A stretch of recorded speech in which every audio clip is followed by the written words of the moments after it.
이번 영상에서는 모조 언어에서 제공하는 스트럭트, 우리말로 하면 구조체가 되겠는데요. 이 스트럭트에 대해서 살펴보도록 하겠습니다. 스트럭트는 파이썬 언어에서 제공하는 클래스와 유사하다라고 모조 도큐멘트에서는 소개를 하고 있습니다. 스트럭트가 클래스와 유사하다고 볼 수 있는 이유는 멤버 변수를 가질 수 있고요.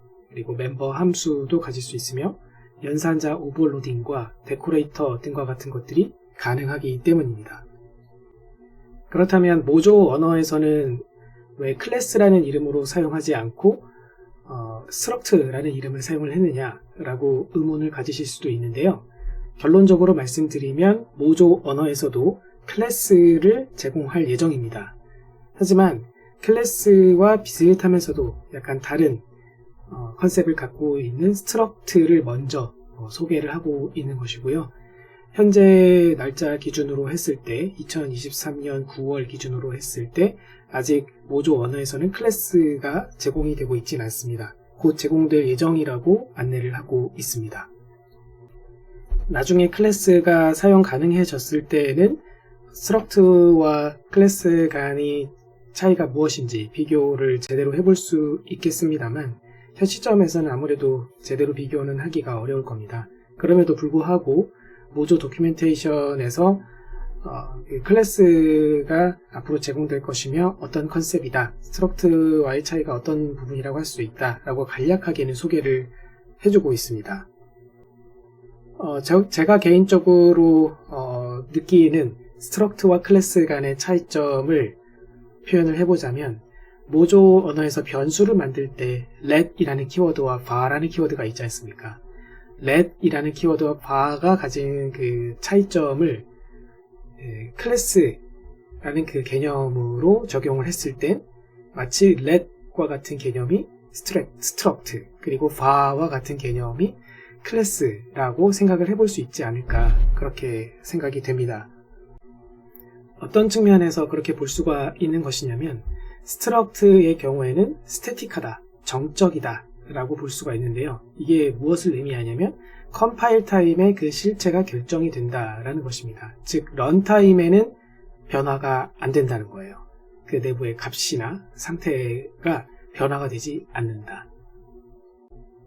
또한 메소드의 디스패치, 그러니까 어떤 메소드가 콜이 이루어질지에 대한 그것을 이제 메소드 디스패치라고 할 수가 있는데 그것도 스태틱하게 이루어진다. 다이나믹하게 이루어지지 않고 런타임에 다이나믹하게 어떤 메소드가 실제로 호출될지가 결정되는 게 아니라 컴파일 타임에 어떤 메소드 콜이 이루어질지가 결정이 된다. 그래서 이런 거를 스태틱하다라고 이야기합니다. 자, 그럼 스트럭트를 사용한 코드 예시를 보도록 하겠습니다. 이 코드는 모조 도큐멘트에서 제공되는 예시 코드를 일부 수정을 해가지고 만들어 본 코드가 되겠고요. 일단 스트럭트를 만들 때 문법은 기존 파이썬 언어에서의 클래스를 정의하는 문법과 닮아 있습니다. 첫 번째 줄을 보시면 스트럭트라고 쓴 다음에 한 칸 띄고 구조체 이름으로 사용할 그 이름을 써줍니다. 그리고 땡땡 해준 다음에 그 밑에 줄부터는 들여쓰기를 해서 변수들이라든지 함수들을 나열을 할 수가 있습니다. 자, 여기서 먼저 변수가 선언되어 있는 부분이 세 번째 줄과 네 번째 줄에 있는데요.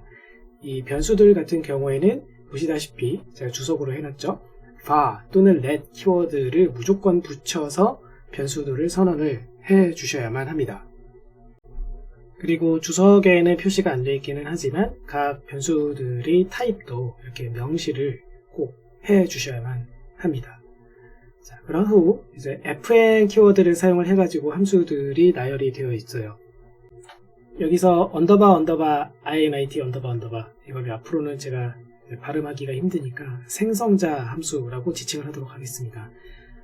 파이썬 언어에 익숙한 분들이라면 파이썬에서 객체를 만들었을 때 클래스를 정의를 했을 때 클래스들에 대한 그 생성자 이름을 이런 식으로 만들 수 있다는 것을 알고 계실 겁니다. 그래서 동일한 방식으로 함수를 만들 수 있는데 키워드는 fn 키워드를 사용해서 함수를 정의해 주고 있습니다. 또 하나 재미있는 것은 마치 파이썬처럼 클래스의 함수들, 멤버 함수들을 정의를 할 때 맨 첫 번째로 받는 맥의 변수라고 해야 될까요? 객체라고 해야 될까요? 그 이름을 self라는 키워드를 사용을 해서 써주잖아요. 동일하게 모조에서도 멤버 함수들에 대해서 기술을 할 때 첫 번째 맥의 변수 혹은 객체의 이름을 self라고 지칭을 해주게 됩니다. 이 self라는 이름은 이 객체 자체, struct 키워드에 의해서 만들어질 myPair라는 이름의 이 struct가 실제로 객체로서 만들어졌을 때 그 객체 자기 자신을 가리킬 때 사용되는 키워드죠. 자, 그렇기 때문에 이 생성자는 외부로부터 first라는 이름의 맥의 변수와 second라는 이름의 맥의 변수, 사실은 이 두 개를 외부로부터 받는 셈이고, self는 나 자신을 지칭하는 거니까 따로 명시적으로 전달되는 녀석이 아니에요.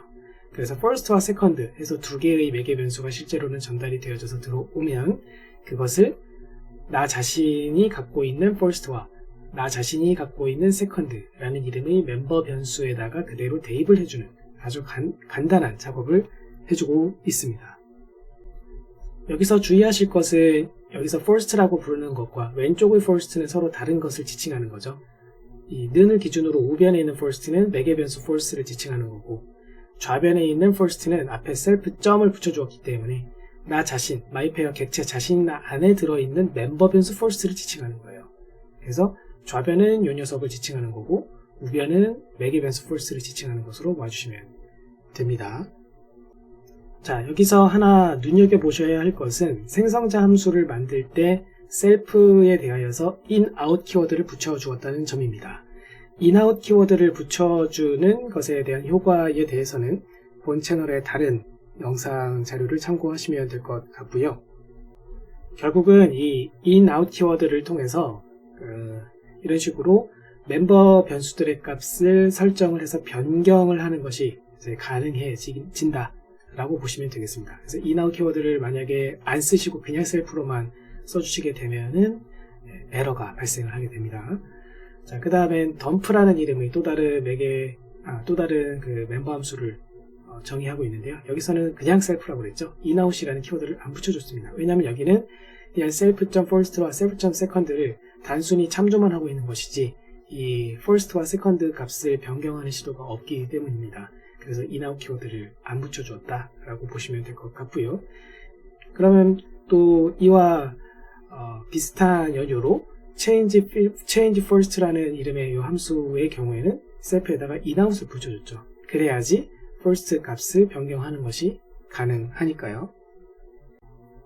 자, 여기서 각 함수들, 멤버 함수들의 정의를 보시면 self를 제외한 나머지 맥의 변수들의 경우에는 다 예외 없이 타입을 명시해주고 있습니다. fn 키워드를 통해서 함수를 정의를 했기 때문에 맥의 변수 타입을 다 명시를 해주고 있다라고 알 수 있고요. 이렇게 구현된 스트럭트를 실제 사용을 할 때는 아래쪽에 메인 함수가 있죠. 이렇게 메인 함수를 만들어 주셔야 실제 실행이 가능합니다. 자, fn 키워드를 써서 메인 함수 만들어 주고 있고, 처음에 myPair에다가 이 숫자 2랑 4를 던져주면 2는 first에 4는 second에 들어가서 myPair 클래스의 myPair 스트럭트의 객체가 생성이 될 겁니다. 그래서 그것을 mine이라는 이름의 변수에 넣었고 var 키워드를 사용해서 만들어 주었네요. 자, var 키워드를 사용해서 만들어 주었기 때문에 멤버 변수들을 수정을 할 수가 있게 되는 겁니다. 자, 여기서 dump 함수를 호출할 때는 dump에서는 in, out 키워드가 안 붙었기 때문에 단순히 값을 표현해주는, 프린트를 해주는 그런 동작을 취하게 되고, change first 함수를 통해서 first 멤버 변수 값을 변경을 해주게 되죠. 그래서 원래는 2랑 4가 들어가 있었을 건데 first랑 second에 들어갔을 건데 first 값을 5로 변경하게 되면은 각각 5랑 4가 이제 될 겁니다. 마지막으로 mine.dump를 한 번 더 호출하고 있어요. 그럼 이것을 실제 실행을 할 때는 쉘에서 모조 한 칸 띄고 이 파일 이름이 만약에 teststruct.mojo라는 파일이었다면 이렇게 파일 이름을 풀로 써주신 다음에 엔터를 쳐주시면 됩니다. 그러면 두 줄로 실행 결과가 나오게 돼요. 24, 그 다음에 54. 24는 첫 번째 E4는 첫 번째 덤프 함수에 의해서 나온 결과이고 O4는 두 번째 덤프에 의해서 나온 결과라고 볼 수 있습니다. 자, 그럼 이쯤에서 마지막으로 하나 더 강조를 드리자면 let 키워드를 사용해서 만약에 main 이 변수를 만들게 되잖아요. 바가 아니라 여기 let으로 바꿔주시게 되면 myPair struct의 객체로서 만들어지기는 했지만 let 키워드이기 때문에 변경이 안 돼요. 멤버 변수 수정이 안 돼요. 그래서 덤프 함수를 호출할 때는 문제가 없지만 change first 함수를 호출하게 되면 그때 문제가 발생을 하게 됩니다. 참고로 이때 발생되는 에러는 런타임 에러가 아니라 컴파일 타임 에러입니다. 예시 코드를 하나 더 보도록 하겠습니다. 이번에도 myPair라는 이름으로 스트럭트를 만들어 보았는데요. 멤버 변수 2개 만드는 건 앞의 예시와 똑같고요. 그 다음에 생성자 함수 똑같이 만들어주고 있고, 그 다음에 연산자 오버로딩 함수를 하나 만들어주고 있습니다. 보시다시피 언더바 lt 라는 이름을 사용을 함으로써 이것은 less than을 줄여서 lt라고 쓴 거거든요. less than의 앞글자를 따서. 그러니까 요거는 요런 기호, 수학에서 얘기하는 더 작다라는 기호, 이게 영어로 less than이라는 기호잖아요. 그래서 작다라는 요 기호에 대한 연산자에 대해서 오버로딩을 이제 할 수가 있게 되는 겁니다. 그러면 이제 내용을 한번 보자 하면 이 연산자 오버로딩이기 때문에 나 자신에 대한 어떤 값의 변경이 일어나지는 않을 것이기 때문에 inOut 키워드는 안 붙어 있고요. 그냥 셀프이고, 그 다음에 두 번째 있는 요 매개 변수가 RHS이고 myPair 타입입니다. 같은 타입 간의 연산자가 이루어져야 되니까 타입이 myPair여야겠죠. 그 다음에 리턴 타입으로는 이렇게 써주게 돼요. 리턴 타입으로 곡쇠 한 다음에 화살표처럼 보이죠. 그 다음에 불이라고 해줌으로써 불 타입이 값이 리턴이 될 거다라고 표시를 해준 겁니다. 땡땡 한 다음에 그 밑에 실제로 리턴해주는 값이 있는데 이게 아마도 불 타입으로 만들어질 값일 거예요. 만약에 이 함수 정의에서 명시하는 리턴 타입과 실제로 리턴하는 것이 일치하지 않으면 당연히 에러가 나게 됩니다. 여기서는 리턴을 하겠다고 해놓고 실제로는 리턴을 안 한다든지, 아니면 다른 거를 리턴한다든지, 아니면 여기는 리턴을 안 하겠다고 해놓고 리턴 값이 또 있다든지, 이런 식으로 불일치하게 되면은 당연히 에러가 발생을 하게 될 겁니다. 아무튼 간에 실제 리턴하는 값이 뭐라고 되어 있습니까? first 값과 RH의 S의 first 값을 비교해 가지고 그것이 왼쪽이 더 적으면, 내 자신이 더 적으면 true가 리턴이 되는 거고, 이게 만약에 만족되지 않으면 이제 그 오른쪽에 있는 소괄호 안에 있는 수식을 체크하게 될 건데, 수식이 아니라 이제 식이죠. 논리식이죠. 여기서 셀프의 first랑 RHS의 first가 같고 그 다음에 second가 또 작다면은 true라고 리턴해라. 이외의 모든 경우는 다 이제 false라고 리턴이 될 겁니다. 자, 이렇게 해서 연산자 오버로딩 함수 정의를 마쳤고요. 실제 어떻게 썼는지 봅시다. 메인 함수에 보시면 let 키워드로 객체를 만들었죠. m1과 m2 각각 2, 4, 3, 3이라고 만들었습니다. 어차피 값 수정할 일이 없어요. 연산자 오버로딩 재정의한 것만 쓸 거니까. 그렇죠? 그래서 let이라는 키워드를 통해서 객체를 만들었네요. m1이 m2보다 작으냐라고 했을 땐 m1을 기준으로 해서 호출이 될 겁니다. m1의 less than 함수가 호출이 돼서 이때 RHS라는 값에 m2가 들어가 가지고 호출이 되겠죠. 이렇게 해서 결과값으로는 true라고 화면에 출력이 되는 걸 확인할 수 있습니다.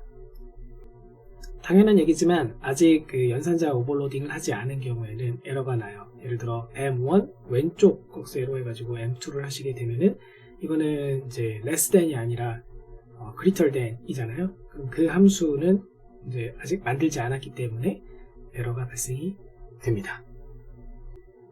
이렇게 해서 모조에서 제공하는 스트럭트를 어떻게 만들 수 있는지, 주의사항이 무엇인지에 대해서는 다 설명을 드렸습니다. 앞서 설명드린 것처럼 모조에서 아직은 클래스가 지원이 되고 있지는 않지만 스트럭트만으로도 웬만한 프로그램은 충분히 만들어 볼 수 있을 것 같습니다.